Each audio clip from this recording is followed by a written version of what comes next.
बात नवाबों के शहर लखनऊ की हो या आगरा के ताज की, नोएडा की गगनचुंबी इमारतें हों या बात यूपी के बदलते लाइफस्टाइल की, आवाम की समस्याओं तक, उत्तर प्रदेश से जुड़ी हर छोटी बड़ी खबर के लिए देखिए उत्तर प्रदेश लाइव।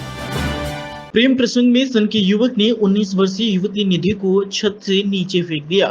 प्रेमी सुफियान पर चौथी मंजिल से नीचे फेंकने का आरोप परिवार के लोग लगा रहे हैं। बता दें कि युवती को लेकर ट्रॉमा सेंटर पहुंचे, जहां इलाज के दौरान ट्रामा सेंटर में मौत हो गई।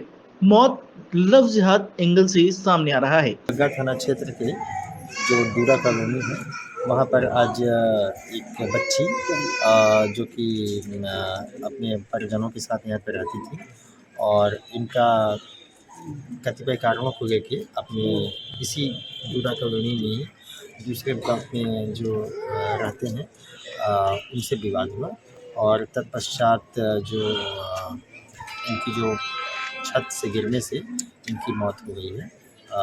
इस संबंध में समुचित धाराओं में और संगत धाराओं में अभियोग पंजीकृत किया जा रहा है। अभियुक्त की गिरफ्तारी हेतु समुचित प्रयास की जाएगी। मृतका की मां ने युवक पर गंभीर आरोप लगाए हैं और लड़के पर कहा है कि छत से धक्का देने का भी आरोप है। शिकायत करने पर भाई को जान से मारने की धमकी दे रहा है। पीड़ित का भी वीडियो सामने आया है। सुफियान नाम का लड़का है जिसने लड़की को मारा है। यही पास में रहता है। पहले से जान पहचान थी, लेकिन सब खत्म करा दिया गया था। लेकिन लड़का कई दिनों से लड़की को परेशान कर रहा था। लड़की के घर शिकायत लेकर गई तो घर वाले कहते हैं कि शादी कर दो। लड़के के पास वीडियो है, लड़का भी फरार है। पुलिस द्वारा बताया गया कि डूडा कॉलोनी में एक बच्ची अपने परिवार के साथ रहती थी। इनका किसी कारणवश इसी डूडा कॉलोनी में रहने वाले दूसरे परिवार उनसे विवाद हुआ। छत से गिरने से युवती की मौत हो गई। इस मामले में विसंगत धाराओं में मुकदमा पंजीकृत किया जा रहा है। अभियुक्त की गिरफ्तारी के प्रयास किए जा रहे हैं। मां के तहरीर के हिसाब से मुकदमा दर्ज किया जा रहा है। बदायूं के कस्बा आलापुर में पूर्व मुख्यमंत्री बाबूजी कल्याण सिंह स्मृति द्वार के निर्माण हेतु भूमि पूजन करने केंद्रीय सहकारिता राज्य मंत्री बीएल वर्मा पहुंचे। देखिए, बीजेपी का कार्यकर्ता 365 दिन बूथ पे काम करता है, इसलिए चुनाव आते हैं, चुनाव चले जाते हैं। भाजपा कार्यकर्ता काम करता है, इसलिए भारतीय जनता पार्टी की मजबूत पार्टी है। अभी कुछ दिनों पहले 2 चुनाव हुए थे, एक रामपुर में, आजमगढ़। ये दोनों सीटें समाजवादी पार्टी कही जाती थी।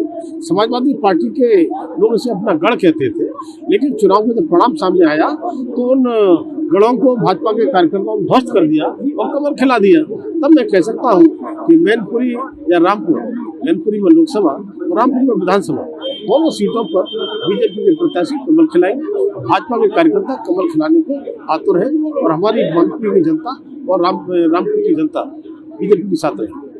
उन्होंने हवन पूजन के साथ भूमि पूजन के बाद जनसभा को भी संबोधित किया। बीएल वर्मा ने कहा कि मोदी जी के नेतृत्व में आज पूरे विश्व में भारत का सम्मान बढ़ा है। उन्होंने कहा कि G20 देशों के सम्मेलन में भारत अध्यक्षता कर रहा है। मोदी की अध्यक्षता से देश गौरवान्वित होगा। बीएल वर्मा ने कहा कि पिछले रामपुर और आजमगढ़ के उपचुनाव में जिस तरह जनता ने भाजपा को जिताया, उसी तरह अब रामपुर विधानसभा और मैनपुरी लोकसभा में जनता आतुर बैठी कमल खिलाने को है। बीएल वर्मा ने कहा कि अखिलेश यादव के परिवार को साथ लेकर नहीं चल पा रहे, इसलिए वह राजनीति में कामयाब नहीं है। उन्होंने कहा कि भाजपा बहुत बड़ा संगठन है और हमारे कार्यकर्ता रोज काम करते हैं, जनता से जुड़े रहते हैं। हम 2024 में 80 सीटों पर विजय हासिल करने में कामयाब होंगे और मोदी जी के नेतृत्व में सरकार बनाएंगे। आज मोदी का कोई विकल्प नहीं जो उन्हें रोक सके। लखीमपुर खीरी जिले के तराई में मौजूद दुधवा टाइगर रिजर्व पर्यटकों के लिए 15 नवंबर से खोल दिया गया है, जिसको लेकर पर्यटकों में खास उत्साह देखने को मिला, क्योंकि अब वो खुले में विचरण करते वन्य जीवों के दीदार कर सकेंगे। दुधवा के शुभारंभ को लेकर दुधवा पहुंचे वन मंत्री अरुण कुमार ने विधि विधान व पूजा अर्चना करने के स्थानीय विधायक रोमी साहनी, फील्ड डायरेक्टर संजय पाठक व डिप्टी डायरेक्टर सहित अन्य अधिकारियों की मौजूदगी में फीता काटकर दुधवा टाइगर रिजर्व का उद्घाटन किया। सबका शुभारंभ है। आज के दिन वनवासियों की सेवा का वृद्धि हम ले रहे हैं और हम ये कोशिश करेंगे यहाँ पर जो भी हमारे टूरिस्ट आए उनको हर मुमकिन सहूलियत मिले, उनको यहाँ पूरा आनंद मिले, यहाँ की पेड़ों का, यहाँ के जंगल का उन्हें पूरा आनंद हो। यहाँ के जो हमारे वन्य जीव हैं उनको वो देख के खुश हों उनके साथ में जो बच्चे आए उनमें भी जानवरों और हमारे इन पेड़ों के प्रति प्रेम जागृत हो। हम कोशिश यही कर रहे हैं कि यहाँ पर जो भी आएँ उनको हर मुमकिन सहूलियत दें। और मैं आसपास के अपने निवासियों से भी यही कहूँगा कि जो भी आए असली व्यवहार उसका आपसे पड़ेगा। इस मौके पर तमाम तरह की वन्यजीवों और पक्षियों की प्रदर्शनी का भी आयोजन किया गया। इसके अलावा दी नेचर सोसाइटी के अध्यक्ष शेखर श्रीवास्तव के नेतृत्व में बच्चों ने रंगोली सजाई। उद्घाटन के बाद वन मंत्री अरुण कुमार ने मीटिंग हॉल के पास फाउंडेशन की तरफ से बनाए गए पॉइंट का भी फीता काटकर उद्घाटन किया। मैं रेहान खान, प्रदेश का अरकान समाजवादी पार्टी से। भारतवर्ष के अंदर दुधवा नेशनल पार्क इकलौता पार्क ऐसा है जो कि यहाँ के ऊपर कोने कोने भारत से हर जगह हर प्रदेश से आते हैं पर्यटक यहाँ के ऊपर। जो 2017-16 में कुल 1000 शुल्क ली जाती थी गाड़ियों से, जिससे पर्यटक यहाँ भारी मात्रा में आते थे। अब आज 6500 रुपये पर्यटक 2 से 3 गुनी 4 गुनी महंगाई कर दी गई है।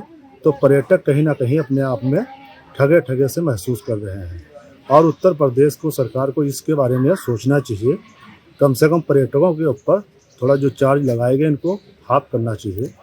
इस मौके पर दूर दराज से आए पर्यटकों ने तो दुआ में सफारी का भी आपको बता दें कि आनंद उठाया, लेकिन कोई भी वन्यजीवों का दीदार न होने पर उन्हें मायूसी नजर आई।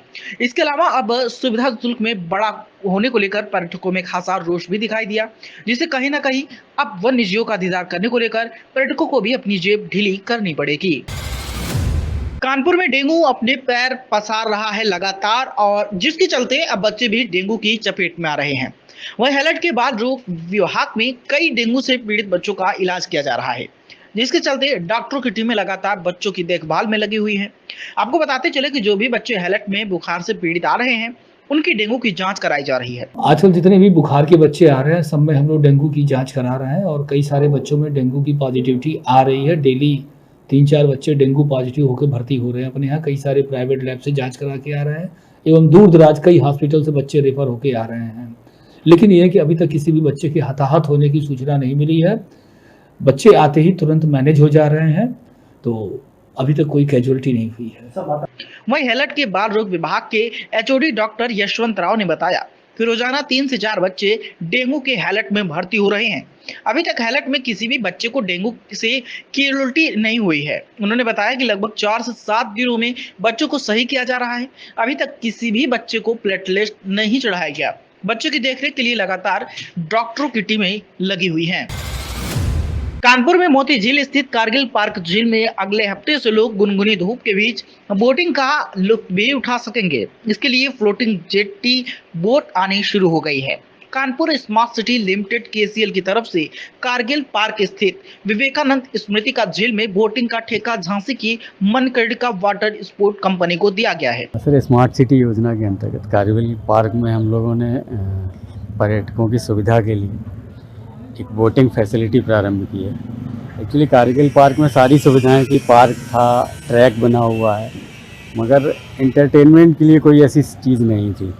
तो उस हिसाब से हम लोगों ने 14 बोटें मंगाई हैं, जिसमें से कि आधी बोटें पैडल बोट में होंगी, 6 चप्पू होंगे और 1 मोटर बोट होगी। जेट्टी का काम चल रहा है और विद इन वीक मुझे लग रहा है जेट्टी कंप्लीट हो जाएगी। उसके बाद हम ये बोटिंग फैसिलिटी जनता के लिए खोल देंगे। आपको बताते चले कि झील में विवेकानंद स्मृति का पास सीढ़ियों के आगे पानी पर फ्लोटिंग जेटी का प्लेटफॉर्म बनाया जाएगा। ये प्लेटफॉर्म 12 मीटर लंबा और 3.5 मीटर चौड़ा होगा। इसी के किनारे बोर्ड और उसमें लाइफ सेविंग जैकेट उपलब्ध रहेगी।